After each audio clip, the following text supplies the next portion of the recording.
menyampaikan bagaimana teknologi cetak offset. Pada Pak Beni, waktu dan tempat dipersilakan.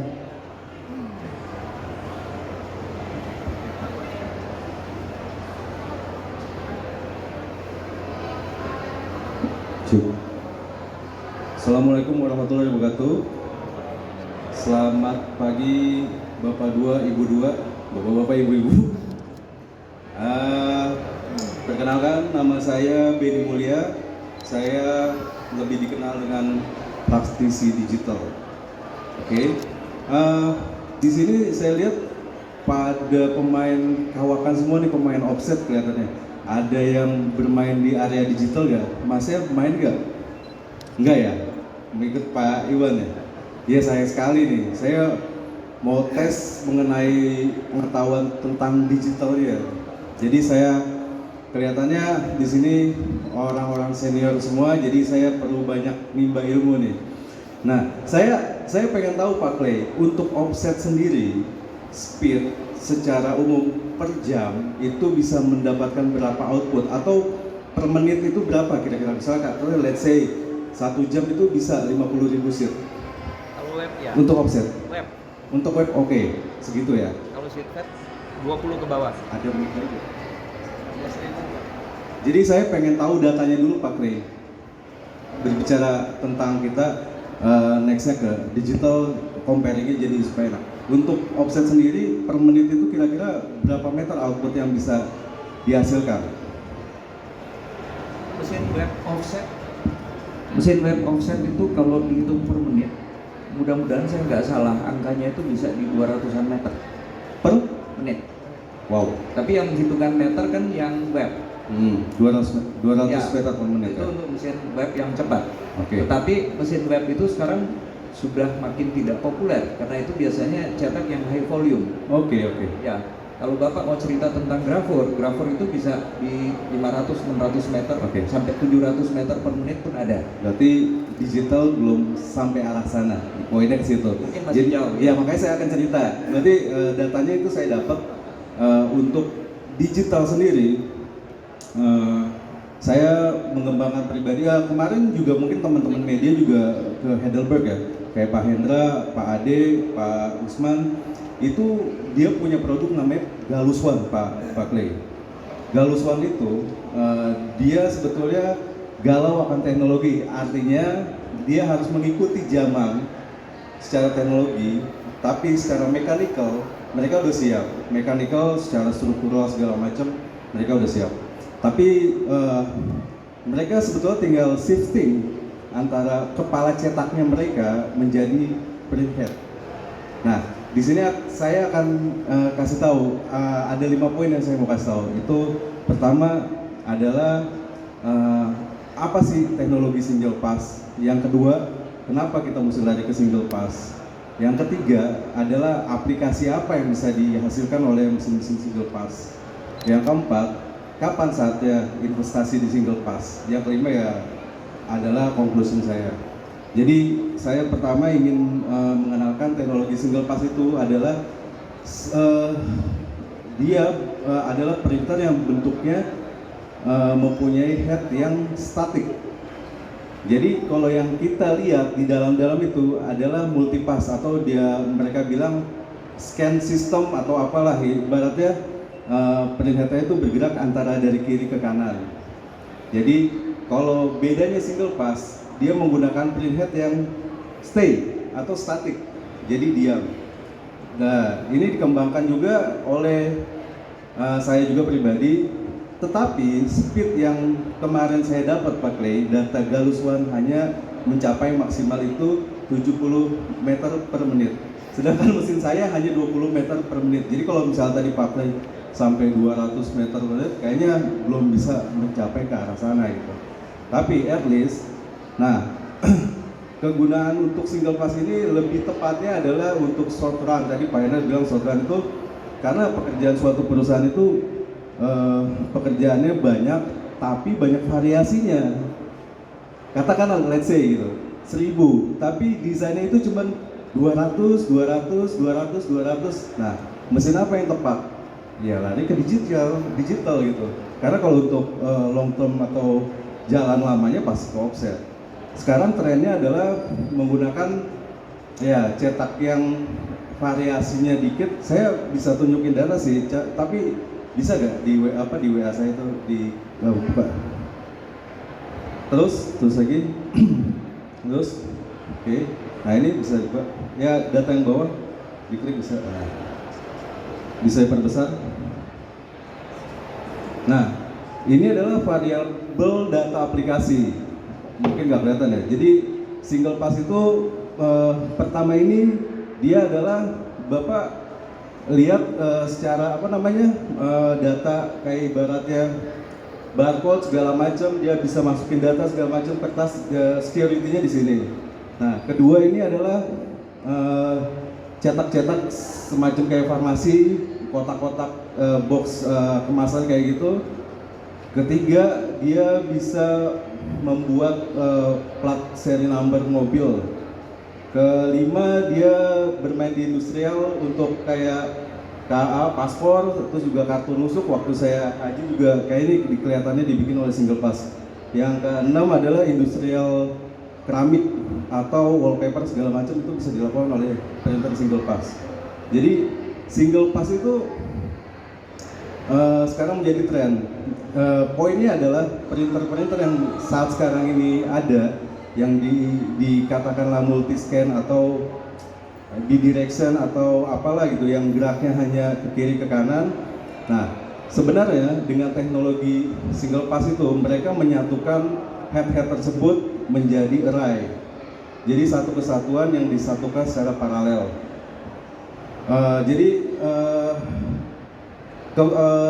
Single pass itu ibaratnya teknologi digital yang arahnya mau menuju ke arah ke offset. Tapi dengan saat sekarang ini speednya yang saya bilang yaitu 20 galusuan, kemarin 70 meter per menit. Betul nggak Pak Endel? 70 meter per menit ya galusuan ya gitu ya. Nah, mungkin investasinya juga untuk mesin-mesin digital itu masih terbilang tinggi Pak Play. Masih tinggi banget gitu. Nah, tapi kalau misalnya dibilang untuk kita meng-cut loss operator tadi Pak Play bilang gitu, terus juga Pak Play bilang AI ini bisa gak sih digunakan untuk teknologi percetakan gitu kan? Semacam saya lihat kalau misalnya AI sekarang untuk digital printing itu bisa ada teknologi UV flatbed. Itu biasanya mereka kan cetak berdasarkan pattern gitu. Jadi taruh di satu flatbed, dia bisa bikin pola dulu. Tapi dengan teknologi AI itu kita bisa taruh di manapun tabelnya. Nah, image-nya itu dia bisa otomatis menyesuaikan.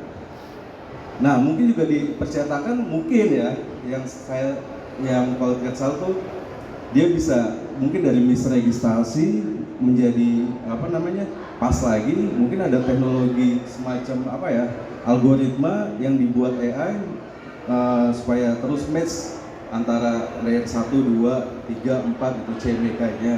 Mungkin ya itu harus dibuat juga. Jadi ketika misalnya ini si AI-nya itu tidak berfungsi, mungkin shutdown mesin segala macam. Tapi kalau yang saya lihat di industrial teknologi digital itu AI sudah dipakai untuk UV printing. Jadi posisi biasanya kan kita mesti cetak tuh satu-satu, bikin pattern dulu kan. Nah itu dengan teknologi AI kita bisa taruh di mana aja kan, lihat kan di pameran itu taruh di mana aja, mereka bisa print sesuai posisi yang kita bebas taruh. Jadi random kita bisa taruh di mana aja, itu image-nya pas di situ dengan teknologi AI.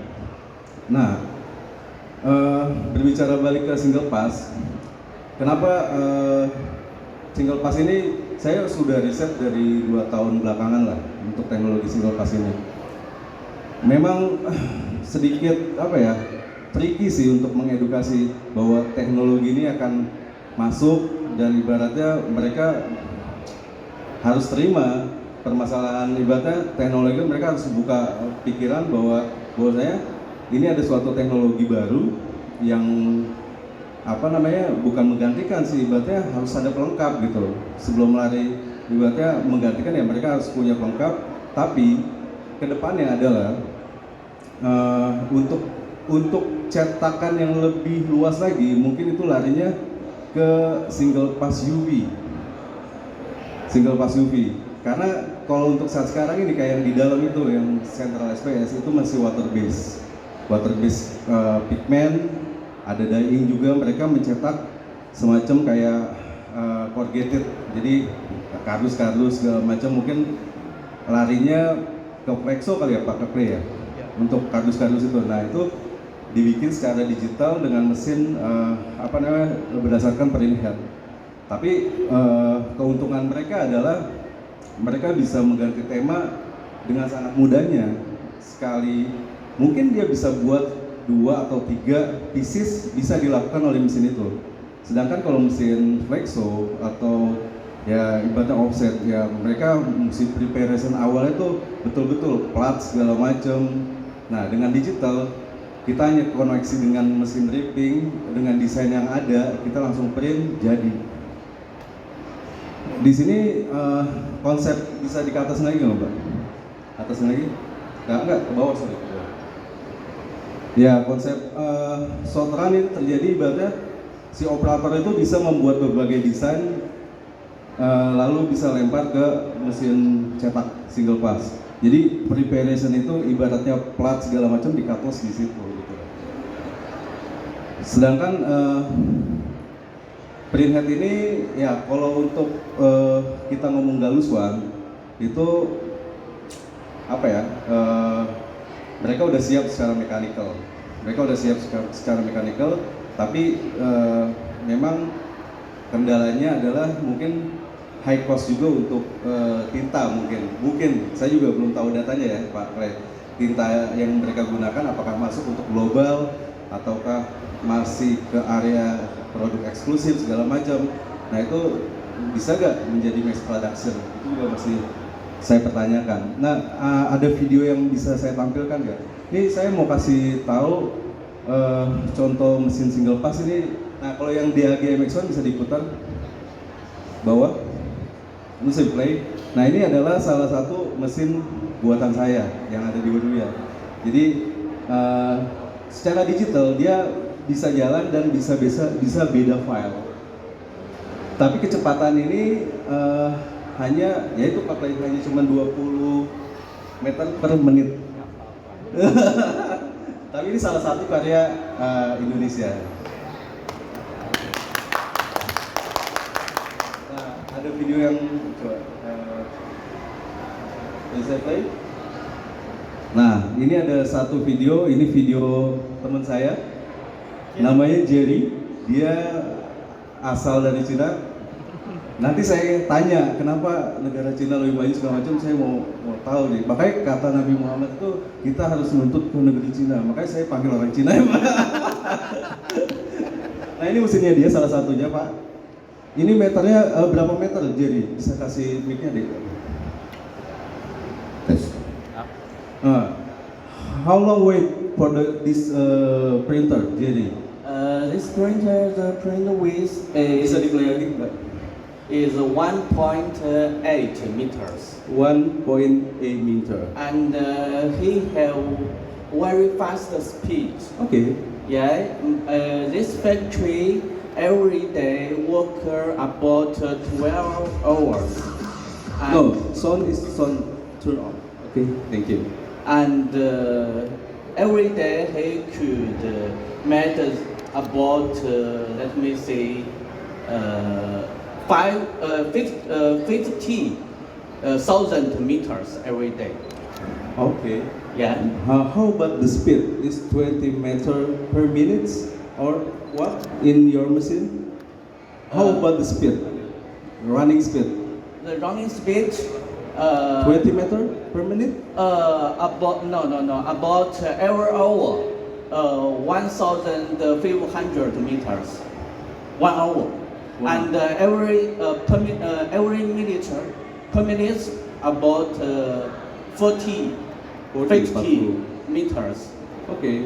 Yeah, Okay. it's very fast. It's very fast. Yeah. For the digital, but the offset, my friend says is 200 meter per meters. Because you know you could add many more printer heads. Oke. Yeah, you could explain to everybody. Yeah, thank you. Because my name is Jerry. Now I only could speak English. Sorry, you could translate. I'm from China, and I know the ThinkPass is a very population technology, digital technology. Why in the future many print factory boss very like to choose this technology? Because you know in the future many print factory every day receive the order. Not is a big order. Is every day could receive many times a small order. How to deal with it? Yeah, we say is short run for the small order with the 200 design, but with the large order, but different data variation. Yeah. You say like that. Yeah. So every print factory boss worry about it, how to deal with it. Yeah. But the ThinkPass technology is the best way they choose, because first he could not need more people cost, not more time cost, and not more money cost. Yeah. So he could choose ThinkPass, and the ThinkPass printer only need one computer to control it. And the speed is very high, yeah, very fast. Every minute could printing 30 meters, yeah, and the printer is cheap, and the ink is cheap. Okay. Yeah, so in the world, okay, I want to introduce myself. I'm from China. My factory is the first to ThinkPass business in China, and first develop ThinkPass technology in China. So we have three kind of product. One is ThinkPass Mobile, second is ThinkPass software, and the three is ThinkPass print module. Have this print module technical in all the world only two companies. One company name is HP, and the second name is OWL. My company name is in Kejutsu. And 2024, I bring this technology to Indonesia and introduce everybody. And I hope my agent, Benny, do this business to help everybody, every print factory, boss in Indonesia, help you create more value and bring some new technique to everybody and help everybody, every boss become rich man. Okay, thank you. Thank you, Jerry. Nah, ini berbicara dengan edukasi teknologi juga sih. Artinya gini, bukan edukasi sih. Ibaratnya lebih tepatnya apa ya? Kalau kita mau maju, kita jangan padat satu mesin tuh kita bawa ke Indonesia pakai. Saya mencoba Jerry, bisa gak perangkat conveyor segala macam ada muatan lokal yang bisa kita create gitu. Jadi jangan satu gelondongan kayak mesin yang di dalam tuh import langsung dari Cina segala macam. Pelan-pelan saya mencoba Jerry, bisa gak kamu programnya di sini di Indonesia? Jadi nanti lama-lama view di Indonesia gitu. Artinya mesti setengah-setengah kita ajak mereka. Oke, yang penting muatan lokalnya tuh ada gitu. Jadi nggak serta-merta kita nerima perintah dari luar kita jual, sama aja kayak ya pedagang gitu. Ya memang pedagang, tapi saya mencoba. Kamu oke gak dengan saya? Coba kamu kasih mainboardnya ke saya, semua technical lokal Indonesia. Oke, no problem. Oke. Nanti lama-lama technical kita bisa belajar dari mereka, mungkin bisa menyerap teknologi mereka. Itu yang harus dilakukan Pak Hendra.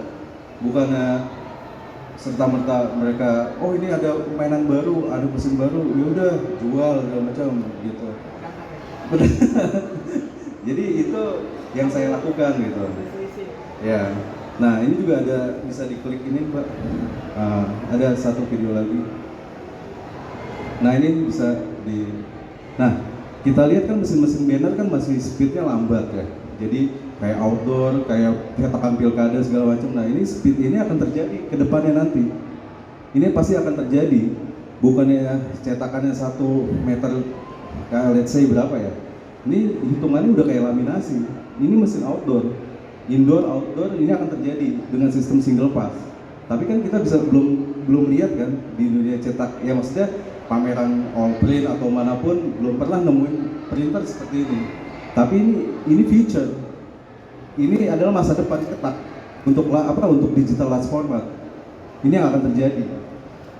Teknologi ini menggunakan sistem print head array 1, 2, 3, bahkan kita bisa panjangkan 1,6, 2 meter, 3 meter bisa. Bahkan 4 meter, 5 meter pun bisa terjadi dengan speed sekian. Karena kalau kita ngomongin speed, ya ibaratnya speed key for the success gitu. Jadi memang kuncinya adalah speed. Nah, speed itu pasti berhubungan dengan time, waktu. Nah, zaman sekarang ini banyak mentor-mentor muda kayak Timothy Ronald. Ya ibaratnya waktu itu sangat berharga. Ya, saya setuju sih. Saya setuju. Mereka Timothy Ronald bisa mendapatkan kekayaan triliunan dalam umur 24 tahun. Ya maksudnya umurnya sekarang 24 tahun udah menjadi triliuner. Bahkan ibaratnya mereka dia buktiin ke saya, kan Pak Hendra lihat kan transfer segala macam, wah ya ini enak betul nih gitu kan. Tapi ya anak-anak Gen Z, dia kan termasuk Gen Z. Ya itu beda dengan milenium tabiatnya gitu, yang mereka mendapatkan ingin yang instan tapi memang bisa menghasilkan yang high gitu. Dia bilang waktu sangat berharga ya, begitu juga dengan cetak, waktu sangat berharga juga. Ketika kita ngomong speed, waktu itu priceless lah, ibaratnya time is priceless. Oke, mungkin segitu dulu Pak Hendra untuk pengenalan teknologi Singapura. Mungkin ada pembicara lain yang terima kasih. Assalamualaikum warahmatullahi wabarakatuh. Terima kasih Pak Beno ya, luar biasa ya. Nah,